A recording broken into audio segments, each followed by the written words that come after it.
Hello everyone, welcome back to my channel. And आज के lecture के अंदर हम डिस्कस करेंगे यूजीसी नेट एग्जाम के पर्सपेक्टिव से टीचिंग एप्टीट्यूड के कुछ इंपॉर्टेंट एमसीक्यूज। तो बेसिकली टीचिंग एप्टीट्यूड के रिस्पेक्ट में ही ये सारे एमसीक्यूज हैं। होपफुली आप अटेम्प्ट कर पाएंगे इन सारे क्वेश्चंस को, एंड अगर नहीं कर पाएंगे, अगर आपके क्वेश्चंस गलत भी अटेम्प्ट करते हैं तो आप समझ पाएंगे इन सभी क्वेश्चंस को। एंड ये सारे के सारे इंपॉर्टेंट है एग्जाम पर्सपेक्टिव से। So let's start the video. सबसे पहला क्वेश्चन है, in spite of providing training in use of technology. भाई टीचर्स को हम टेक्नोलॉजी के रिगार्डिंग ट्रेनिंग भी दे रहे हैं, तो इन स्पाइट ऑफ दैट क्या हो रहा है, teacher are not coming out freely. Teachers जो है वो फ्रीली बाहर नहीं आ पा रही हैं टेक्नोलॉजी को यूज करने के लिए वाइल टीचिंग। तो इनमें से कौन सी सिचुएशन है जो स्टेटस के लिए रिस्पॉन्सिबल है? Fear of failure, lack of facilities, all of the above और लैक ऑफ कॉन्फिडेंस। तो the correct answer is lack of confidence. Confidence की कमी है टीचर्स के अंदर। नेक्स्ट क्वेश्चन है, smart classroom is a teaching space which has. भाई एक टीचिंग स्पेस, अगर हम स्मार्ट क्लासरूम बोले उसको, तो उसमें क्या क्या होना चाहिए? तो ये सभी के सभी चीजें होनी चाहिए।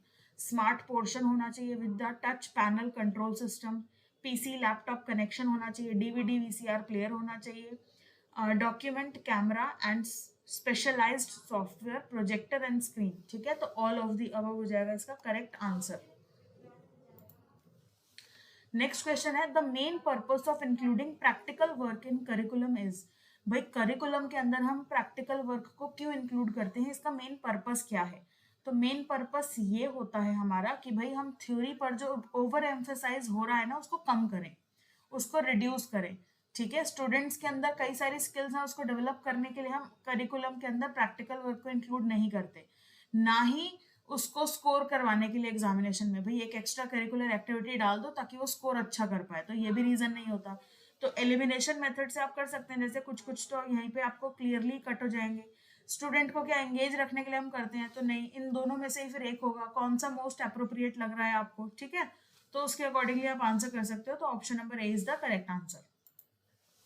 नेक्स्ट क्वेश्चन है, which of the following are the characteristics of effective teaching. भाई इफेक्टिव टीचिंग के कौन कौन से कैरेक्टरिस्टिक्स होते हैं, तो इनमें से कौन सा करेक्ट है? The main purpose in realising of objectives, objectives को रियलाइज करना, प्रोसेस में इन्वॉल्व रहना, स्पिरिट ऑफ जॉय और क्रिएटिविटी का, एंड लर्निंग से हमें क्या मिल रहा है, न्यू एक्सपीरियंस मिल रहा है। सो the correct answer is all of the above, यानी कि 1, 2 एंड 3 तीनों के तीनों क्या है, एक इफेक्टिव टीचिंग के कैरेक्टरिस्टिक्स हैं। Next question is, the best way to understand content is to. Content, कोई भी कंटेंट है उसको हम बेटर किस तरीके से समझ सकते हैं, बेस्ट किस तरीके से समझ सकते हैं? अगर हम बार बार उसको पढ़ेंगे तभी तो समझ पाएंगे। तो यहाँ पर रीड द कंटेंट रिपीटेडली। भाई रिपीटेडली आप उसको पढ़ो तभी आप उसको समझ पाओगे अच्छे से। इसके बाद नेक्स्ट क्वेश्चन है, which of the following attributes denote the great strength of a teacher. इनमें से कौन से एट्रीब्यूट जो है जो ग्रेट स्ट्रेंथ बताते हैं टीचर की?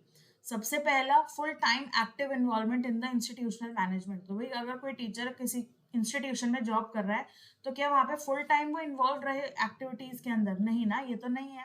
तो यहाँ पे भी आप एलिमिनेशन मेथड से बता सकते हैं, दैट मीन्स ए ऑप्शन तो गलत है, ए तो सही है नहीं। तो यहाँ पर भी ए है, यहाँ पर भी ए है और यहाँ पर भी ए है, तो यानी कि इनको अगर हम कट कर दें तो एक ही ऑप्शन बचा, बी, सी और D.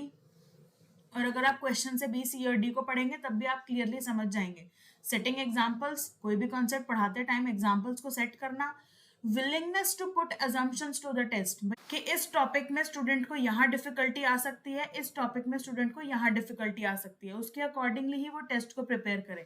And last, acknowledging mistakes, अगर टीचर से भी कोई मिस्टेक हो गई है तो उसको एक्नॉलेज करना। So the correct answer is option number B.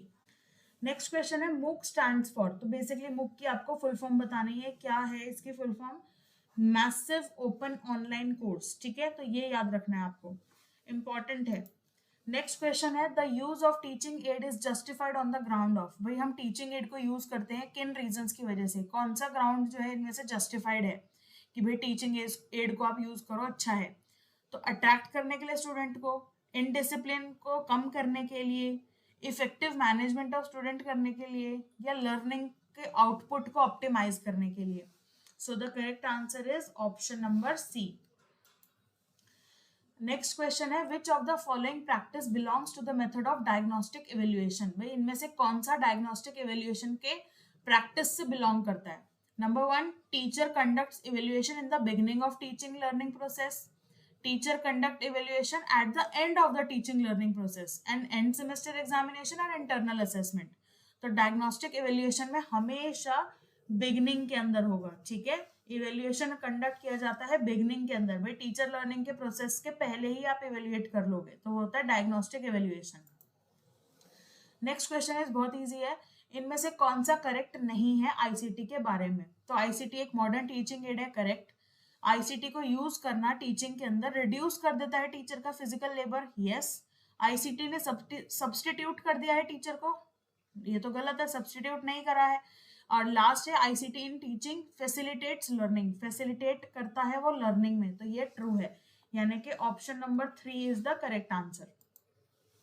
Next question है all teaching implies learning, and reason है इसका learning to be useful must be derived from teaching. तो ऐसा तो नहीं है भाई ऑल टीचिंग इम्प्लाइज लर्निंग, ठीक है, सभी टीचिंग से लर्निंग होती है, लेकिन क्या लर्निंग तभी यूजफुल होगी अगर वो टीचिंग से डिराइव की जा रही है? तो इसका रीजन तो जो है वो गलत है ना, तो यानी कि ऑप्शन नंबर ए जो है, सॉरी ऑप्शन नंबर 3 जो है वो करेक्ट आंसर होगा, ठीक है. A is true and R is false.